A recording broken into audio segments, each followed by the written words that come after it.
Hidup ini adalah kesempatan. Hidup ini untuk melayani Tuhan. Jangan sia-sia. Shalom pemirsa, sebelum mendengarkan firman Tuhan hari ini, kita sama-sama berdoa. Bapa yang baik yang bertahta dalam kerajaan surga, kami mengucap syukur Tuhan buat berkat yang boleh kami rasakan hingga saat ini. Tuhan, pada kesempatan ini kami akan mendengarkan audio kitab Yosua. Kiranya firman-Mu ini boleh menjadi berkat bagi kami dan nama Tuhan yang dimuliakan. Kiranya Tuhan memberkati kami dalam kehidupan kami. Mohon ampun dosa pelanggaran kami, karena kami berdoa dalam nama Yesus yang menebus kami dalam dosa. Kemudian berfirmanlah Tuhan kepada Yosua, "Janganlah takut dan janganlah tawar hati. Bawalah seluruh tentara dan bersiaplah, majulah ke Ai. Ketahuilah, Aku serahkan kepadamu raja negeri Ai, rakyatnya, kotanya, dan negerinya. Dan haruslah kau lakukan kepada Ai dan rajanya, seperti yang kau lakukan kepada Yeriko dan rajanya. Hanya barang-barangnya dan ternaknya boleh kamu jarah. Suruhlah orang bersembunyi di belakang kota itu."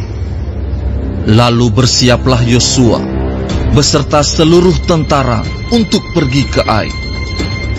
Yosua memilih 30.000 orang, pahlawan-pahlawan yang gagah perkasa.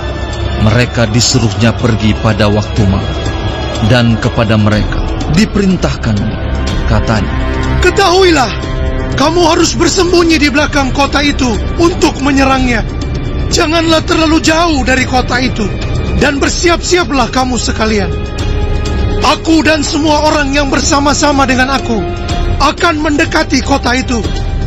Apabila mereka keluar menyerbu kami, seperti yang pertama kali, maka kami akan melarikan diri dari hadapan mereka.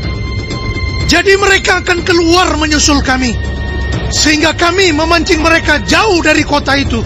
Sebab mereka akan berkata, orang-orang itu melarikan diri dari hadapan kita, seperti yang pertama kali. Jika kami melarikan diri dari hadapan mereka, maka kamu harus bangun dari tempat persembunyianmu itu untuk menduduki kota itu, dan Tuhan Allahmu akan menyerahkannya ke dalam tanganmu. Segera setelah kamu merebut kota itu, haruslah kamu membakarnya sesuai dengan firman Tuhan. Kamu harus melakukan semuanya itu. Ingatlah, itulah perintahku kepadamu." Demikianlah Yosua menyuruh mereka pergi. Lalu berjalanlah mereka ke tempat persembunyian dan tinggal di antara Betel dan Ai, di sebelah barat Ai. Tetapi Yosua bermalam di tengah-tengah rakyat pada malam itu. Keesokan harinya Yosua bangun pagi-pagi, lalu diperiksanyalah barisan bangsa itu, dan berjalanlah ia maju beserta para tua-tua orang Israel di depan bangsa itu ke Ai.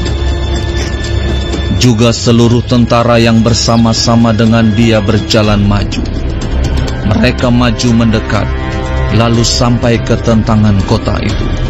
Kemudian berkemahlah mereka di sebelah utara Ai, sehingga lembah itu ada di antara mereka dan Ai.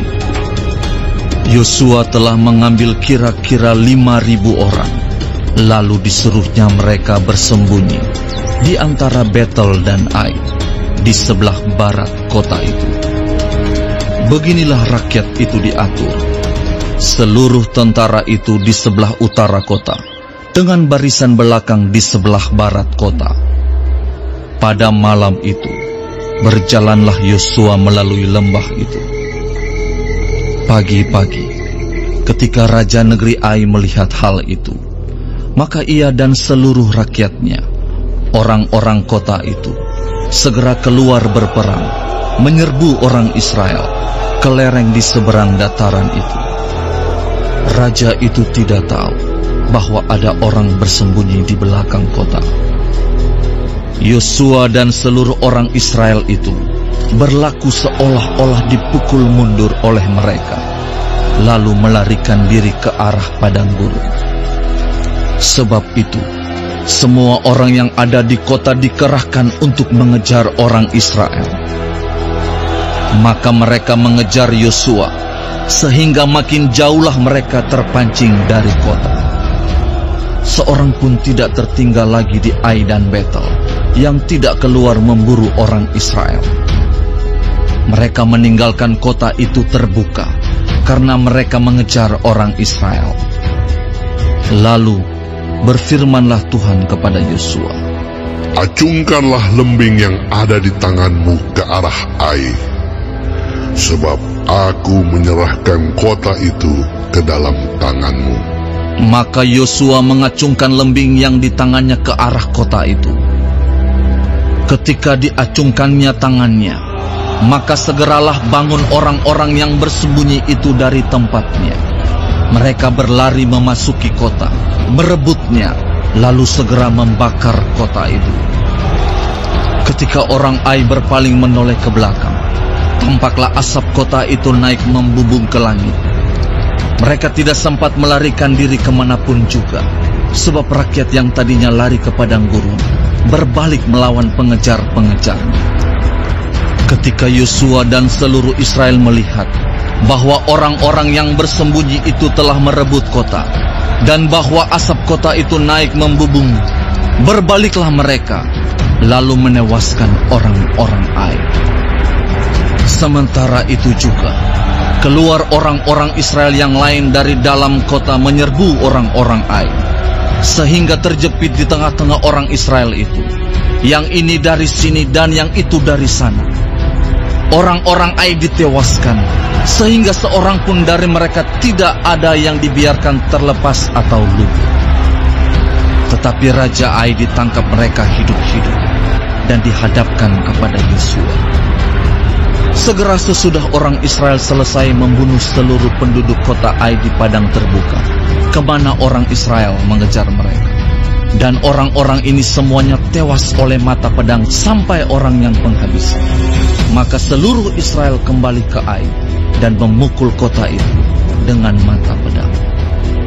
Jumlah semua orang yang tewas pada hari itu, baik laki-laki maupun perempuan, ada 12.000 orang. Semuanya orang Ai. Dan Yosua tidak menarik tangannya yang mengacungkan lembing itu sebelum seluruh penduduk kota Ai ditumpasnya.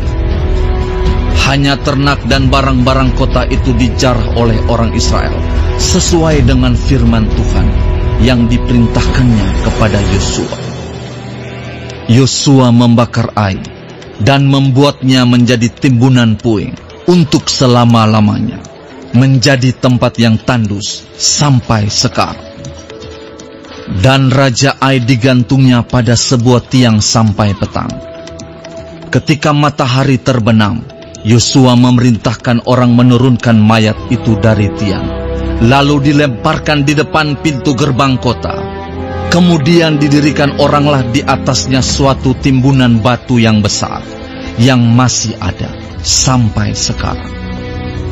Pada waktu itulah Yosua mendirikan mezbah di Gunung Ebal bagi Tuhan, Allah Israel, seperti yang diperintahkan Musa, hamba Tuhan, kepada orang Israel, menurut apa yang tertulis dalam kitab hukum Musa.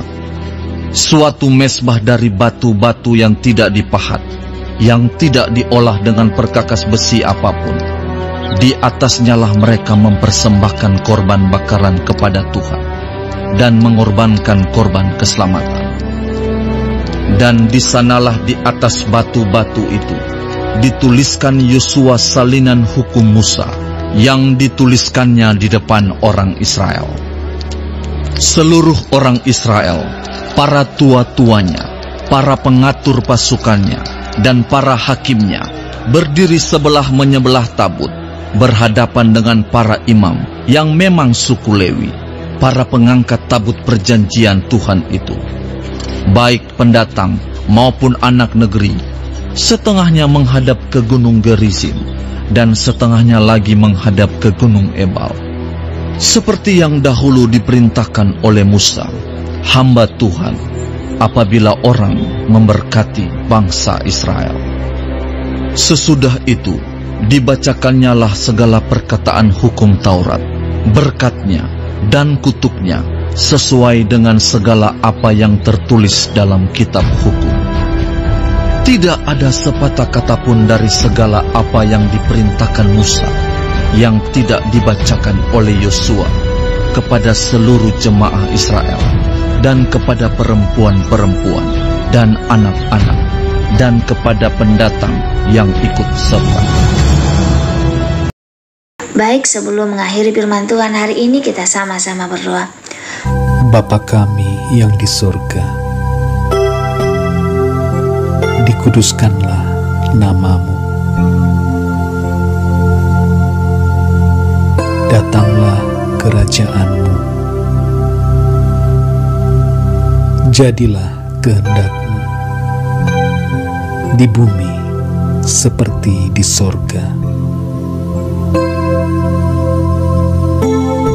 Berikanlah kami pada hari ini makanan kami yang secukupnya, dan ampunilah kami akan kesalahan kami, seperti kami juga mengampuni orang yang bersalah kepada kami. Dan janganlah membawa kami ke dalam pencobaan, tetapi lepaskanlah kami daripada yang jahat, karena Engkaulah yang empunya kerajaan dan kuasa dan kemuliaan sampai selama-lamanya. Amin. Terima kasih pemirsa telah mendengarkan firman Tuhan hari ini. Sampai ketemu besok hari. Terima kasih.